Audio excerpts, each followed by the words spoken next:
ரத்தத்தினாலே கழுவப்பட்டே ரத்தமே சிந்தப்பட்ட ரத்தமே ரத்தஞ்சயம் அப்படின்னு நீங்க பாடுற எல்லா பாட்டும் உங்களுக்கு ஒரு சுத்திகரிப்பு உண்டு பண்ணுதுங்கிறது விசுவாசிக்கிறீங்களா?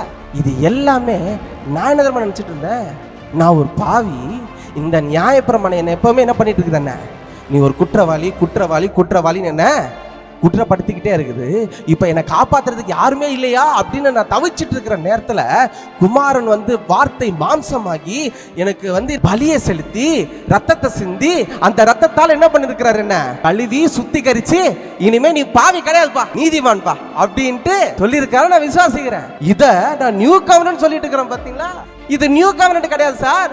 ரத்தத்தால சுத்திகரிப்பு உண்டு பண்றதுங்கிறது ஓல்டு கவர்னன்ட். இது நியாயப்பிரமாணத்தின்படி ரத்தத்தால சுத்திகரிக்கப்படும். ரத்தம் சிந்துதல் இல்லாமல் மன்னிப்பு உண்டாகாது. எல்லாரும் சொல்லுங்க, ஜீவனின் புதிய மார்க்கத்தை எனக்கு அவர் கொடுத்திருக்கிறார்.